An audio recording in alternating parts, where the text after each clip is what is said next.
This channel does not promote any violent, harmful, or illegal activities. All content provided by this channel is meant for an educational purpose only. নন্দীগ্রামে সমবায় ভোটের result বেরোতেই তুলকালাম কাণ্ড। বিরুলিয়া সমবায় সমিতির 12টি আসনের মধ্যে 12টিতেই জয় বিজেপির। জয়োল্লাসের সময় উত্তেজনা, কার্যত সম্মুখ সমরে তৃণমূল ও বিজেপি। দুপক্ষকে সরিয়ে দিয়ে পরিস্থিতি নিয়ন্ত্রণে আনে পুলিশ। তোলা না দেওয়ায় মহিলা শ্লীলতাহানির অভিযোগ তৃণমূল কাউন্সিলরের বিরুদ্ধে।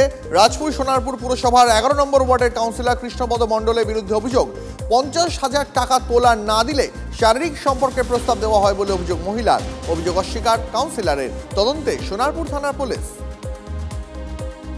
দুর্ঘটনায় মৃত্যু, বিমার টাকাতেও তোলাবাজি তৃণমূলের। মিনাখার তৃণমূল নেতার বিরুদ্ধে বিস্ফোরক অভিযোগ। 6 বছর আগে দুর্ঘটনায় মৃত্যু রবি ভূঁইয়ার। পরিবারের বিমার 15 লক্ষ টাকা পেতেই তৃণমূল নেতার তাণ্ডব। 2 লক্ষ টাকা চেয়ে হামলার অভিযোগ তৃণমূলের বুথ সভাপতি বিশ্বজিৎ মণ্ডলের বিরুদ্ধে। অভিযোগ অস্বীকার তৃণমূল নেতার।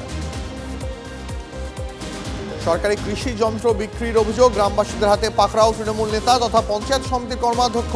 লুকিয়ে সরকারি কৃষি যন্ত্র বিক্রির সময় গ্রামবাসীদের হাতে ধরা পড়লেন কুরবান মিদ্যা। কাটোয়া 2 নম্বর ব্লকের মুলটি গ্রামে উত্তেজনা, আটক তৃণমূল নেতা। তদন্তের আশ্বাস জেলা শাসকের। শোকজ করা হবে মন্তব্য তৃণমূল জেলা সভাপতি। আলিপুরদুয়ারে প্রকাশ্যে কংগ্রেসের গোষ্ঠীকন্দল। দলীয় কার্যালয়ে প্রাক্তন জেলা সভাপতি ও নয়া জেলা সভাপতির সমর্থকদের মধ্যে ধস্তাধস্তি, ধাক্কাধাক্কি, যার জেরে পণ্ড হয়ে গেল কংগ্রেসের সাংগঠনিক সভা। আলিপুরদুয়ার হাসপাতালে দুর্নীতি সহ একাধিক অভিযোগ তুলে অনশনে বসেছেন প্রাক্তন সভাপতি শান্তনু দেবনাথ। আর অন্যদিকে নয়া জেলা সভাপতির বিরুদ্ধে দলীয় কার্যালয়ে সাংগঠনিক সভার আড়ালে পিকনিক করার অভিযোগ। ক্ষোভে ফেটে পড়েন প্রাক্তন জেলা সভাপতির অনুগামীরা। এরপরেই হাতাহাতিতে জড়িয়ে পড়ে দুপক্ষ। এবার একটু বেলঘড়িয়ার দিকে নজর রাখি। মূল্যবোধের শিক্ষার অন্তর্জলি যাত্রা দেখেছে বেলঘড়িয়া। মদ্যপানের প্রতিবাদ করা শিক্ষককে বেধড়ক পিটিয়ে শিক্ষা দিতে চেয়েছে একদল উদ্ধত। লজ্জার ঘটনায় নিন্দার ঝড়ে পুলিশের অ্যাকশন, 4 জন গ্রেপ্তার। তাদের 3 দিন পুলিশ হেফাজতে পাঠিয়েছে কোর্ট। কিন্তু এখনো অধরা তৃণমূল কর্মী বিজয় নট্ট ওরফে পাপাই। শাসক দলের সঙ্গে যোগাযোগ থাকাতেই কি প্রভাবশালী তরুণ এখনো পুলিশের নাগালের বাইরে? এর আগেও তার নামে পুলিশের খাতায় একাধিক অভিযোগ রয়েছে। আগেও গ্রেপ্তার হয়নি পাপাই। এই যাত্রায় কি আর পৃথক ফল হবে? কিল, চর, লাথি, ঘুষি, এলোপাথারি, যেমন খুশি। পাড়ার মধ্যে রাস্তার ধারে মদের আসর। প্রতিবাদ করতেই আকার শিক্ষকের উপরে জুলুম। শিক্ষক দিবসের আগে বেলঘড়িয়ার নন্দননগরের ছবিতে লজ্জায় মুখ ঢেকেছেন অনেকেই।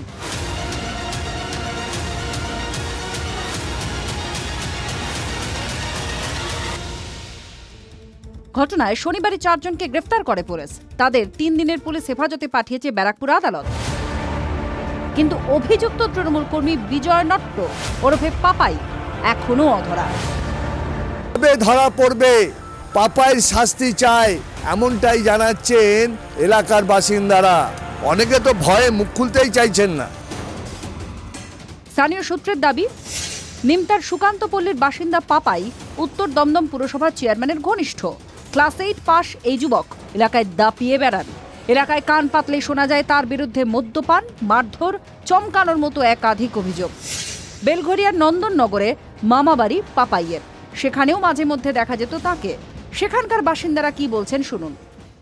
দিবালোকে প্রতিবাদ করার জন্যই তো এই ঘটনা। স্যার কটূক্তি করেছে বলে আমি কেন অঞ্চলের মানুষরা বিশ্বাস করবে?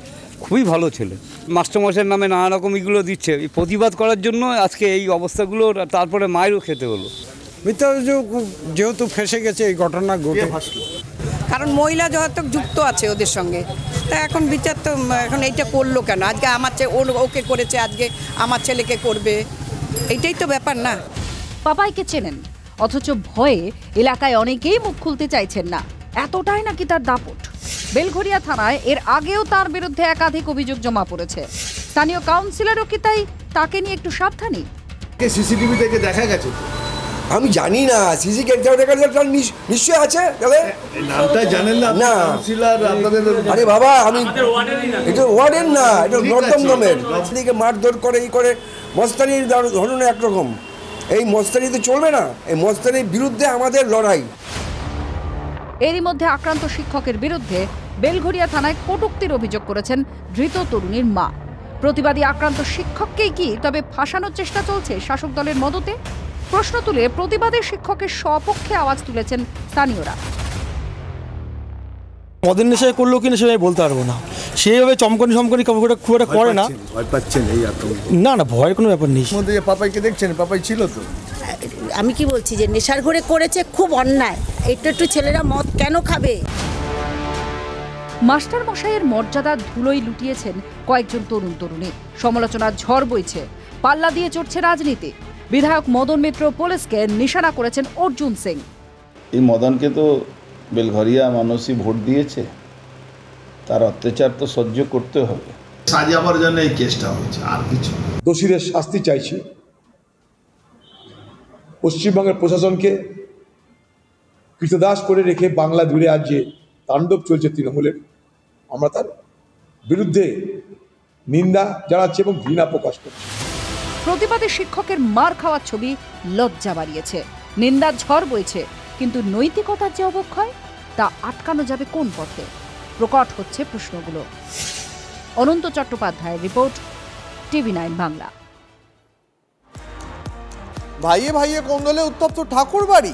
মতুয়াগড়ে এবার সাংসদ ভাইয়ের বিরুদ্ধে লড়াইয়ে বিধায়ক দাদা। দুজনেই পদ্ম শিবিরের। মতুয়াদের CAA কার্ড বিলি নিয়ে শান্তনু ঠাকুরের সঙ্গে বিবাদ সুব্রত ঠাকুরের। তৃণমূল কংগ্রেসে গিয়ে মন্ত্রী হতে চাইছেন সুব্রত, বিস্ফোরক দাবি করলেন শান্তনু। পাল্টা অল ইন্ডিয়া মতুয়া মহাসংঘে একাধিপত্য চালানোর অভিযোগে কাঠগড়ায় শান্তনু।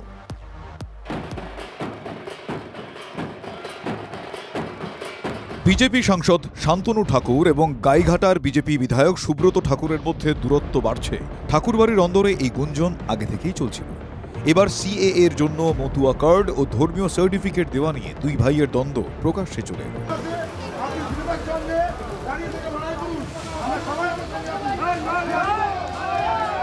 গন্ডগোলের সূত্রপাত মতুয়া কার্ড ও ধর্মীয় কার্ড দিতে ঠাকুরবাড়ির নাট মন্দিরে শান্তনুর ক্যাম্প করা নিয়ে। দুই ছেলের দ্বন্দ্বে বড় ছেলে সুব্রত ঠাকুরের পাশেই দাঁড়িয়েছেন মা ছবি রানী ঠাকুর।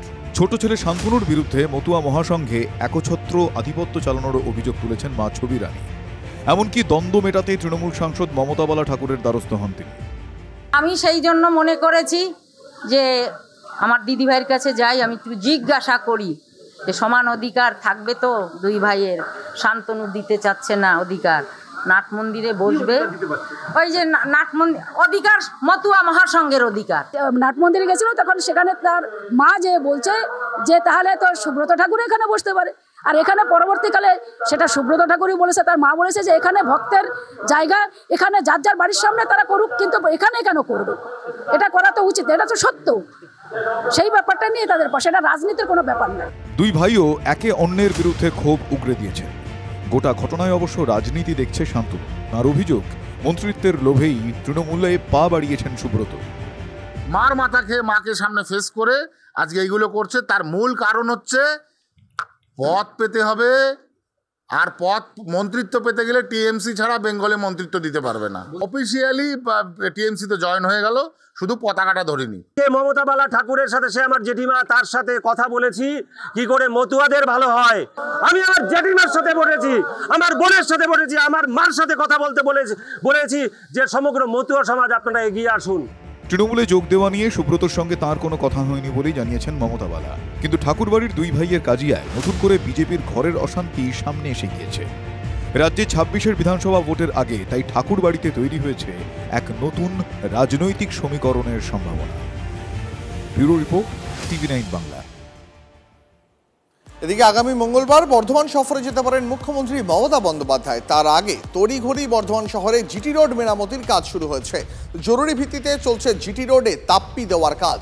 বেশ কয়েক মাস ধরেই বর্ধমান শহরের রাস্তাঘাটের অবস্থা বেশ খারাপ। ভাঙাচোরা রাস্তায় যাতায়াত করতে করতে শহরবাসীর প্রাণ ওষ্ঠাগত। বিরোধী এবং স্থানীয়দের অভিযোগ, এতদিন কোনো হেলদোল প্রশাসন দেখায়নি। মঙ্গলবার মুখ্যমন্ত্রী বর্ধমান মিউনিসিপ্যাল হাই স্কুলে প্রশাসনিক সভা করতে পারেন। স্থানীয়দের দাবি, মুখ্যমন্ত্রী আসার খবর পাওয়ার পরেই রাস্তা মেরামতির কাজ শুরু করেছে পুরসভা। যুদ্ধকালীন তৎপরতায় JCB রোলার নামিয়ে চলছে মেরামতি। সাজো সাজো রব গোটা শহর জুড়ে। রাস্তার যা কাজ হচ্ছে, মুখ্যমন্ত্রী আসছে বলে রাস্তার কাজ হচ্ছে, মুখ্যমন্ত্রী যাবে, রাস্তা আবার ভেঙে যাবে। আধ ঘন্টা 1 ঘন্টা ধরে বৃষ্টি পড়ছে আর রাস্তার মধ্যে পিচ দিয়ে দিচ্ছে।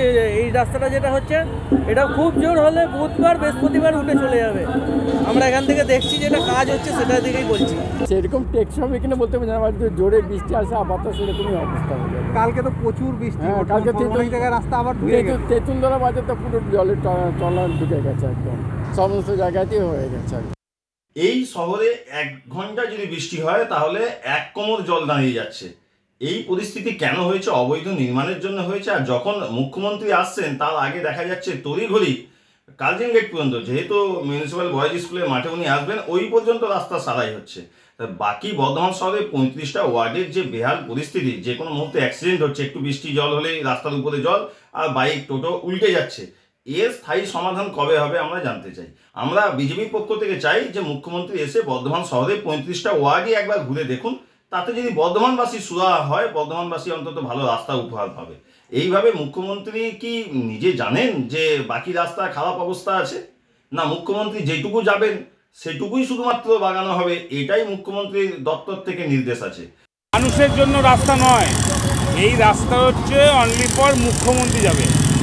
মুখ্যমন্ত্রী যাবে, তাই দেখুন রাস্তা সব এখন মানে পশ্চিমবঙ্গে যত জেসিবি, যত রোলার এই মুহূর্তে বর্ধমানে জিটি রোডে আপনি দেখতে পাবেন।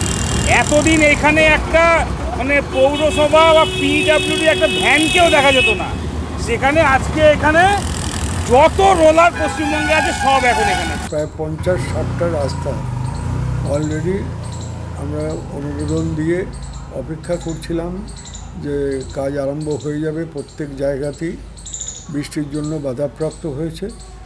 যেভাবে আমরা এগোতে চেয়েছিলাম যে দুর্গাপুজোর আগে সমস্ত রাস্তাঘাট যেগুলো একান্তই প্রয়োজন সব আমরা করে দেব। অনেকগুলো রাস্তা হয়েছে, আর মাননীয় মুখ্যমন্ত্রী আসবেন মঙ্গলবার দিন, সেই উপলক্ষেই যেমন আমরা কালকে থেকে কানাইনাটশাল রাস্তাটাও আমরা আরম্ভ করে দিয়েছি। এভাবে মুখ্যমন্ত্রীর জন্য আলাদাভাবে হচ্ছে বলাটা বোধহয় সঠিক নয়। এবার দেখাবো টানা বৃষ্টিতে পুরুলিয়ার ঝালদায় গড়িয়া সেতুতে ধস। ঝাড়খণ্ডের সঙ্গে ঝালদার যোগাযোগ ব্যবস্থা বিচ্ছিন্ন। জরুরি ভিত্তিতে সেতু সংস্কারের কাজ শুরু করেছে প্রশাসন। স্থানীয়দের অভিযোগ, বহু পুরনো এই সেতুটি দীর্ঘদিন ধরেই জরাজীর্ণ অবস্থায় রয়েছে, কোনো সংস্কারই করা হয়নি। স্থানীয়ভাবে নতুন সেতু নির্মাণের দাবি তুলেছেন তারা।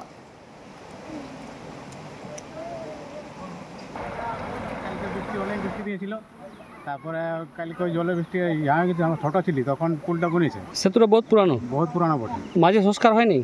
ও একবার হয়েছিল, 1.5 দিন আগে হয়েছিল। এই যে এইটা দিয়েছিল গাড়োয়ালটা 1.5 দিন আগে। এটা কতগুলো গ্রামের মানুষ যাতায়াত করে? 15-20টা। ওই ঝাড়খণ্ড দিকেও যাওয়া আসা করে, জলদা যাওয়া। কি চাইছেন? এটা ভালো হোক, নতুন যে কোনো ব্রিজ কিংবা নির্মাণ কার্য করা হয় তার সময়ে সময়ে মেনটেন্যান্সের দরকার পড়ে, যেটা সরকারের দায়িত্ব। কিন্তু এই সরকার যে আছে, মেনটেন তো দূরের কথা আছে, দেখাশোনাও করে না, একদিকে তাকিয়েও দেখে না। কিন্তু এই সরকার যে আছে কোনো হেলডোল নাই। এই সরকার শুধুমাত্র ব্যস্ত আছে নিজে কাটমানিতে। সরকারি আমলারা যে ব্যস্ত আছে, কি যতদিন আছে সরকার যেমন লুটে পুটে। ব্রিজটা অনেক আগেই রক্ষণাবেক্ষণ করা উচিত ছিল, এটা জানে। ব্রিজটা অনেক আগেই দুর্বল হচ্ছিল, গ্রামবাসীদের দাবিও ছিল। কিন্তু লোকাল পঞ্চায়েত বডি বলুন বা পঞ্চায়েত সমিতি বা বিডিও ব্লক ডেভেলপমেন্ট অফিসারের মাধ্যমে বলুন, কোনো এর সুরাহা হয় না। এদের হচ্ছে কাটমানির কাজ, আর মেনলি হচ্ছে কি লুটপাটের কাজ, রাজ, আর কিছু না। আমাদের সেচ মন্ত্রী মাননীয় মানস ভূঁইয়াকে ফোন করেছিলাম এবং উনি সঙ্গে সঙ্গে ইঞ্জিনিয়ার পাঠিয়েছিলেন গতকালকে, এবং আজ থেকেই দেখতে পাচ্ছেন যে কাজ শুরু হয়ে গেছে। এখন সাময়িকভাবে যাতে যোগাযোগ যে বিচ্ছিন্ন হয়েছে সেটা মানুষ যাতে পারাপার করতে পারে, এমার্জেন্সি গাড়ি ঘোড়া পেরোতে পারে, সেই ব্যবস্থা হচ্ছে। এবং পার্মানেন্টভাবে তা দূর করার জন্য ইতিমধ্যেই সেচ দপ্তর উদ্যোগ নিয়েছে, এবং পরবর্তী ক্ষেত্রে যাতে এই অসুবিধা দূর হয় সেই ব্যাপারে আমরা উদ্যোগ নিয়েছি। এবার দেখাবো আপনাদের, আগে থেকেই বেশ খানিকটা ভাঙা ছিল কংক্রিটের ব্রিজ। কয়েকদিনের ভারী বৃষ্টিতে দক্ষিণ দিনাজপুরের তপনের চণ্ডীপুরে ভেঙে পড়ল সেই কংক্রিটের ব্রিজটি। দিন তিনেক আগে ব্রিজ ভাঙলেও তা এখনও ঠিক করার কোনো উদ্যোগ নেওয়া হয়নি, যার ফলে ব্রিজের পাশে থাকা পিএইচইর পাইপের ওপর নিয়ে প্রাণের ঝুঁকি নিয়ে চলাচল করতে হচ্ছে গ্রামবাসীদের। প্রায় বছরখানেক আগেই ব্রিজ বেহাল হয়ে পড়েছিল। সংস্কারের অভাবে ব্রিজের মাঝে ফাটল ধরেছিল। তার উপর দিয়ে কিন্তু ঝুঁকিপূর্ণভাবে যাতায়াত করত তপন ব্লকের চণ্ডীপুর গ্রাম পঞ্চায়েতের ফতেপুর এবং হলিদানা সহ এই এলাকার মানুষরা। গত বৃহস্পতিবার সেই বেহাল সেতুটি ভেঙে পড়ে। বর্তমানে এই বেহাল সেতু এমন অবস্থায় রয়েছে যে সাধারণ মানুষ কোনোভাবে চলাচল করতে পারছে না। সেতুর পাশে একটি পিএইচির জলের পাইপলাইন রয়েছে, তার উপর দিয়ে ঝুঁকিপূর্ণভাবে হেঁটে যাতায়াত করছেন সাধারণ মানুষরা। এলাকাবাসীদের অভিযোগ যে 20-25 বছর আগে বাম আমলে এই সেতু তৈরি করা হয়েছে, তারপর থেকে এর রক্ষণাবেক্ষণ বা সংস্কার কোনোটাই করা হয়নি। দীর্ঘদিন আগে এতে ফাটল দেখা দিল, প্রশাসনের তরফ থেকে কোনো কিছুই করা হয়নি, যার ফলে গত বৃহস্পতিবার ভারী বৃষ্টির সময় এই সেতুটি ভেঙে পড়ে। বর্তমানে এই এলাকার যোগাযোগ বিচ্ছিন্ন হয়ে গেছে, দূর দিয়ে ঘুরে যেতে হচ্ছে এই এলাকার মানুষদের। কবে এই রাস্তা এবং ব্রিজ ঠিক হবে তা নিয়ে কিন্তু ধন্দে রয়েছেন এলাকাবাসীরা। যদিও তপনের বিডিও পুরো বিষয়টি খতিয়ে রেখেছেন এবং দ্রুত এই ব্রিজ করার আশ্বাস দিয়েছেন। তপন থেকে রূপক সরকারের রিপোর্ট, TV9 বাংলা। ফতেপুরের ছাত্র বা মিল্কিডাঙ্গার ছাত্র এলে ঘুরে যায় ডুবাহাত দিয়ে, স্কুলেতে যেতে পারে না, পায়ে হাঁটে। এই এত ওই ব্রিজটা ভাঙে গেছে, দেখতে আসছিল বলে ভিডিও বেলা আসছিল, বৃহস্পতিবার না শুক্রবার বেলা আসছিল, আসে দেখে গেছে। এখন আপনারা কি দাবি করছেন? ব্রিজটা তাড়াতাড়ি হোক। তো জানি না, কিন্তু ব্রিজটা ভেঙে গেছে, এসে দেখেছি ব্রিজ ভেঙে গেছে। যাই হোক, আমরা এখন যাচ্ছি এইদিকে, তো আমি এখন চলাফেরা আমার খুব অসুবিধা, আমাদের যেতে পারছি না। গত 25 বছর, আমরা 25 বছর হয়ে গেল ব্রিজ হওয়ার পর, না ঠিক করেন। এই দলের ছাত্রছাত্রী সব এটা দিয়ে যাচ্ছে, এখন ওই অনেক দূর থেকে ঘুরতে হয়।